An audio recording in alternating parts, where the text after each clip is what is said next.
On this next episode of Outlook TV, the queer elements at the Interior Design Show. Sister visa decline and the Court of Calgary. Joshua Beamish dance routine covered by Angus. And much, much more. Hello and welcome to Outlook TV. I'm Rebecca Wyman. And I'm Robert Mackay, and you're watching the Queer Magazine news show that brings you the stories that matter the most from coast to coast. We're going to kick it off in Vancouver with a very stereotypical gay event. The Interior Design Show? That's the one. Shocker, we found some queer designers who we had a little chat with. We're at IDS 2017 in Vancouver, where interior designers from across Canada and around the world come together to show us all that's design. Let's go check it out.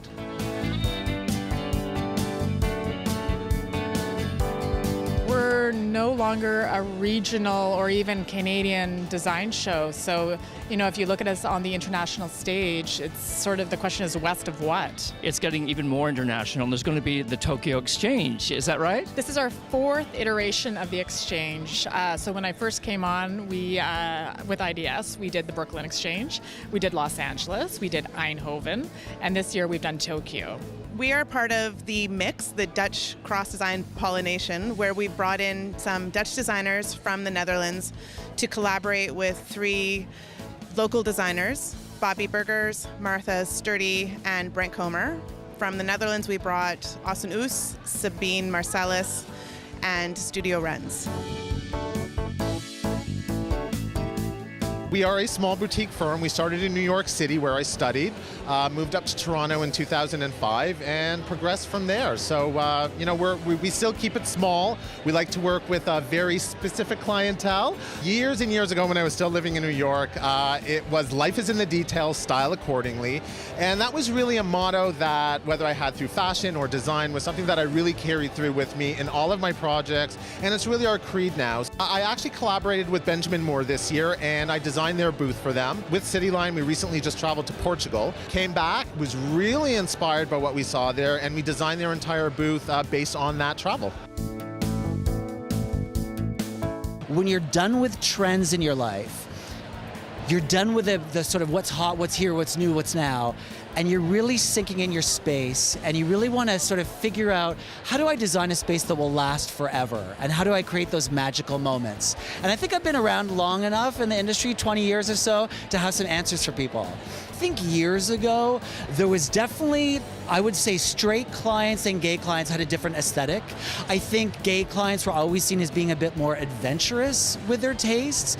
I think we could say nowadays that a lot of LGBTQ, that we're maybe not so confined with having to play to specific roles. So sometimes with straight couples, you do fall into the whole masculine versus feminine of design.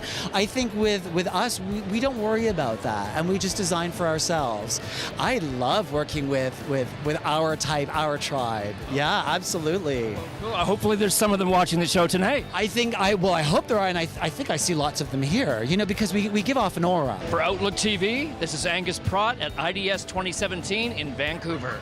Did you ever want to know what compels people to walk in the AIDS walk? Well, stay tuned. Sister Fancy Pants has this story, and it's going to be a clincher.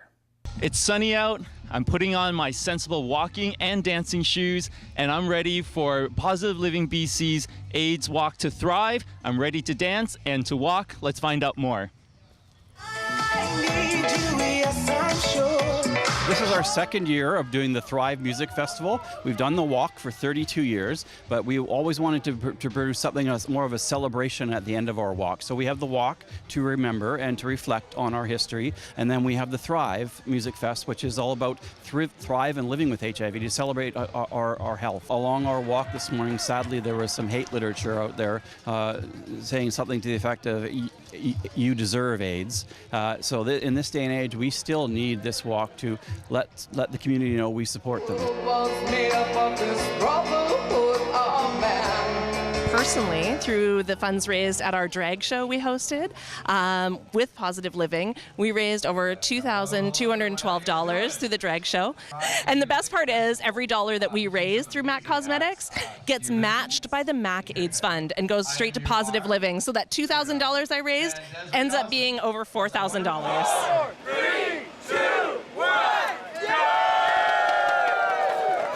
today?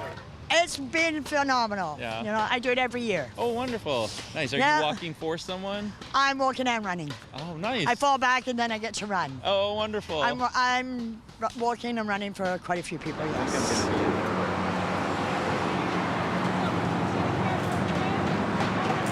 Biolytical has actually been participating for the last number of years. And what is Biolytical? Biolytical is a research and development company as well as a manufacturer of a 60-second HIV test. Who are you with? With the BCGU Warriors. Okay. And what's the BCGEU Warriors? BC Government Services Employees Union. Nice. Have you guys walked with the AIDS Walk before? No, I haven't. No. I have. Yeah? BCGU has, yes. Okay, many wonderful. years.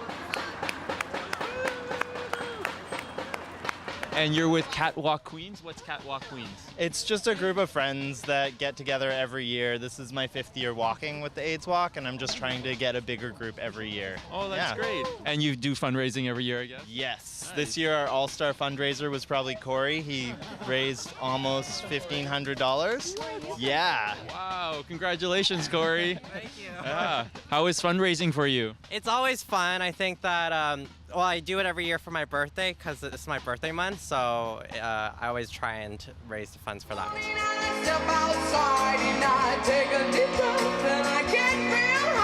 This is Sister Fancy Pants at AIDS Walk to Thrive for BC Positive Living.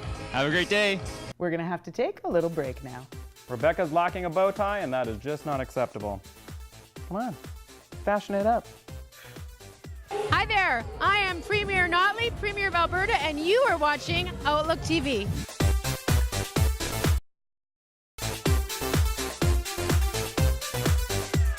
Welcome back. You're watching Outlook TV.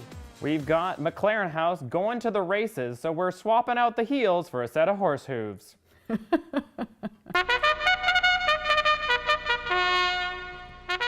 Oh, hi, kittens. It's your intrepid reporter, the unstoppable Connie Smudge, right here at Hastings Race Park at the Pacific National Exhibition in Vancouver, British Columbia. My darlings, we're here for McLaren Housing's Day at the Races. McLaren Housing has been around for years, and they supply support to families and people living with HIV and AIDS, and they're a fabulous organization. I have got some stallions warming up inside. I want you to come in, check it out, and get out those fives out of your Levi's, ladies and gentlemen. We're all winners today. Yeah, we are. Well, McLaren is the first and largest low-income HIV-positive housing provider in the country. We're celebrating our 30th year. Unfortunately, this year we lost our gaming funding, which is $90,000. Yeah. So we have to step up the fundraising activities. This is the second time we've done this event. It is our 30th year. We are looking to do something really exciting in the spring, something bigger. Housing is health. Unfortunately, housing isn't sexy to raise money, but you're going to help us make it sexy. I know some people that have been living with it for 35 years. And that's our big challenge. Yes. Because gay and gray and over 30 years on the cocktail, and there's no money to support those people. Our community, our clients, residents are aging, and we need to help them in that process. We need help to do it.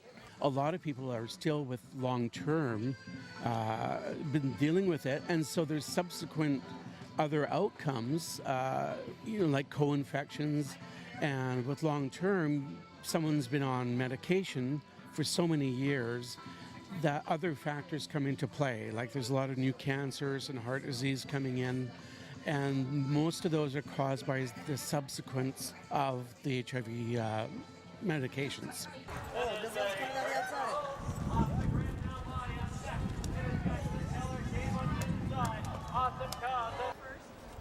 Thank you.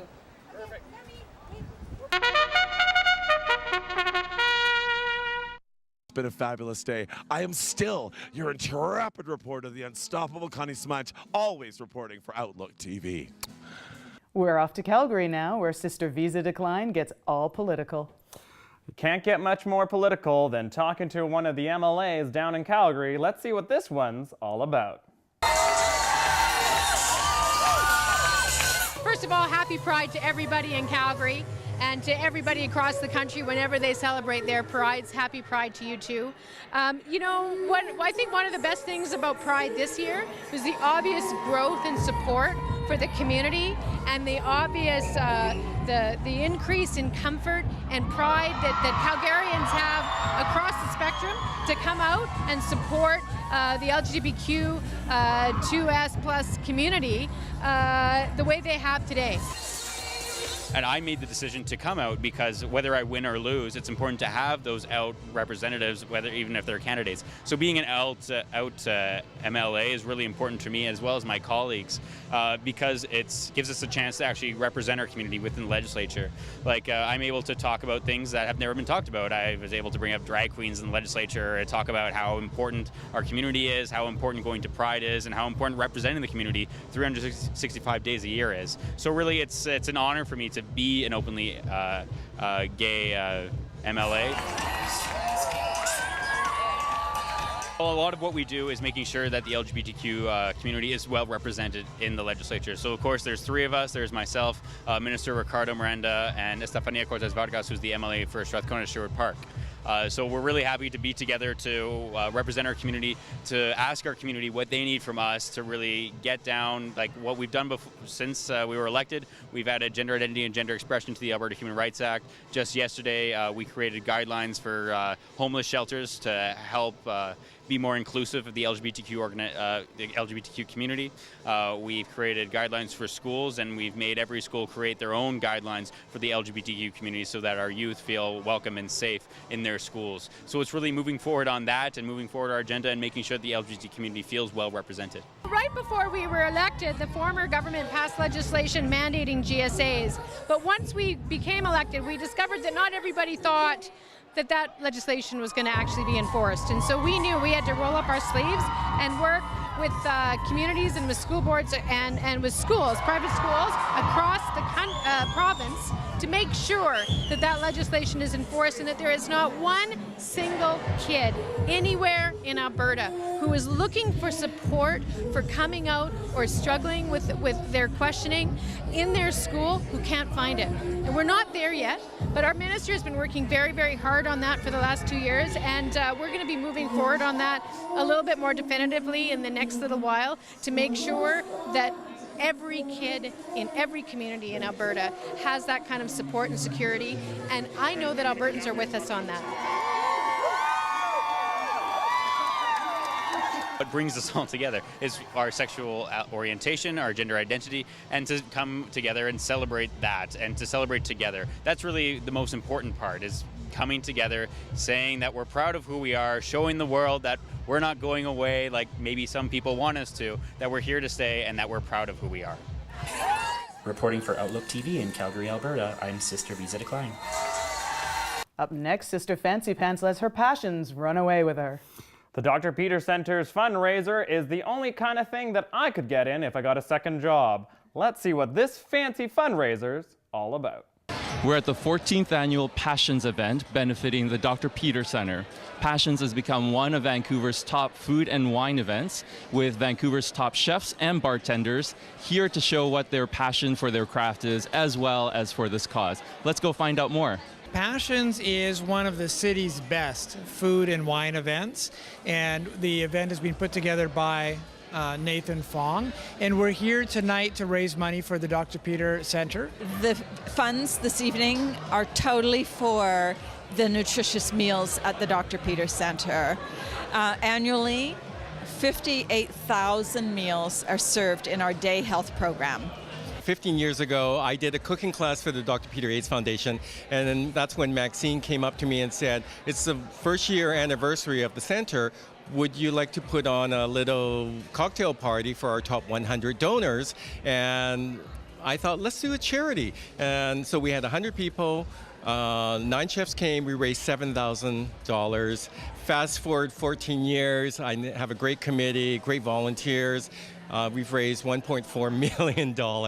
When I started emceeing it, I did so because I was a friend of Nathan Fong's, and he asked me to do it.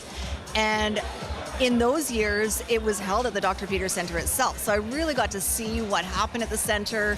I have served meals there before. You know, I've met some of the clients, and I felt connected with the services that are provided there. I'm here on an unofficial capacity, and it's always wonderful, this event, because it brings so many people from so many different places and raises much needed cash for the Dr. Peter Foundation and awareness. So I'm always happy to be here.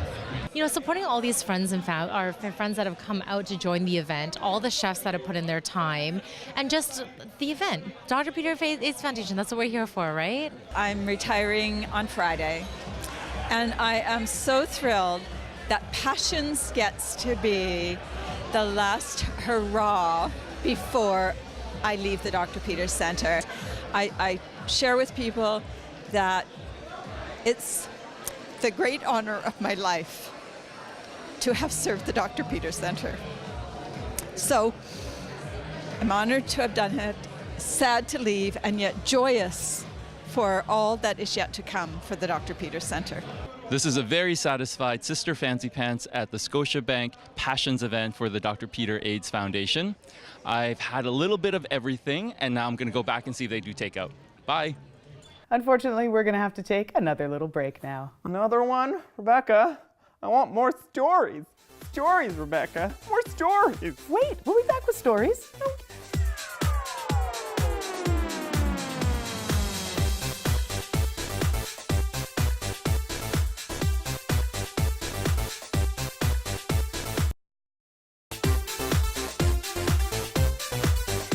Welcome back. You're watching Outlook TV.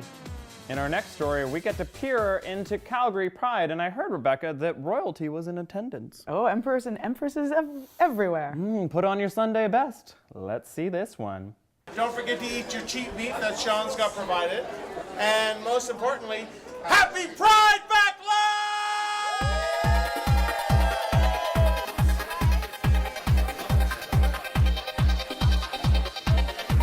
Hi, this is Sister Visa Decline. I'm here at the back lot with Her Most Imperial Sovereign Majesty, Empress 41, Crystal Peter Star, and also His Most Imperial Sovereign Majesty, Emperor 41, Damien de Baum. Yes. Hi. Hi, how are you?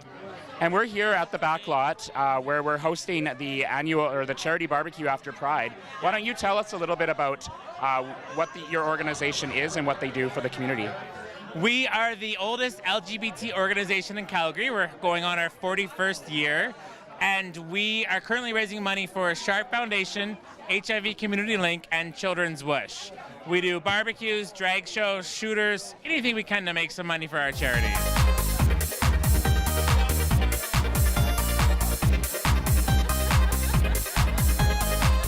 The court comprises of 70 chapters throughout Canada and the US, and we're modeled after the monarchy, and what it is we are an elected position, so every year we have new monarchs. The two of us had to run an election, and we were elected by the community, and you have 1 year to raise as much money as possible, and you give that out at your annual charity ball at the end of the year. Well, we have a fabulous Sean working the barbecue right now, and they are a charity barbecue we do every Friday night here at the Backlot in Calgary, and today is our Pride barbecue.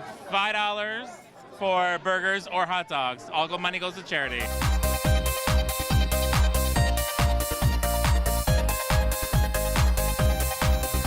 Thank you so much, and happy Pride. Thank you. Happy Pride. Happy Pride. Up next, Joshua Beamish brings his all-male dances to Vancouver. I hear it's sensual and I hear it's beautiful. Let's see what we got from this little interview. We're at the Scotiabank Dance Center in downtown Vancouver, where we're going to speak to choreographer Joshua Beamish about his upcoming production of Saudade. Saudade is a Portuguese word, and it describes an abstract feeling or state of melancholic longing. It's kind of all things in a sense that it's not attached to a particular state of time. It's not attached to a particular state of being. So it can be past, present, future, something tangible, a person, an event, an experience.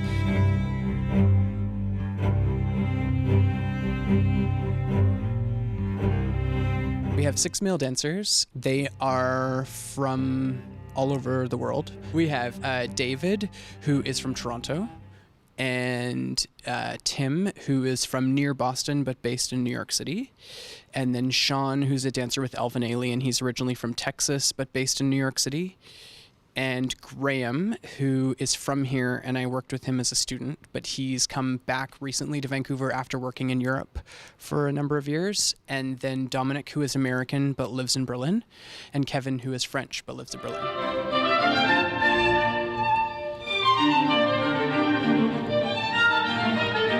I self-identify as gay, and to me it's a very important part of who I am as a creator. Because I work a lot with ballet, and ballet institutions and narratives are strongly rooted in heteronormative relationships, I feel like I spend most of my life transferring feelings that I've only ever felt for men onto heterosexual couples. And so as a creator, there is validity in that because there are universal components of love and attraction and sensitivity and sentimentality and all of these things. But I also feel that it is very different for a man to love another man than it is for a man to love a woman, and that the complexities of those connections are unique unto themselves. And so I wanted to make a work that was distinctly about that and distinctly create, where I was distinctly creating from my direct life experience. So that I felt like I could offer audiences something that was more authentic to who I really am.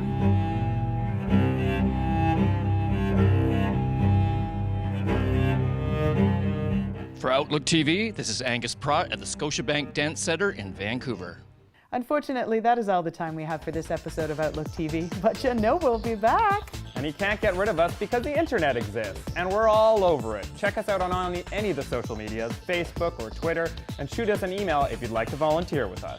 Thanks so much for joining us. I'm Rebecca Wyman. And I'm Robert Mackay. Stay fabulous, Canada.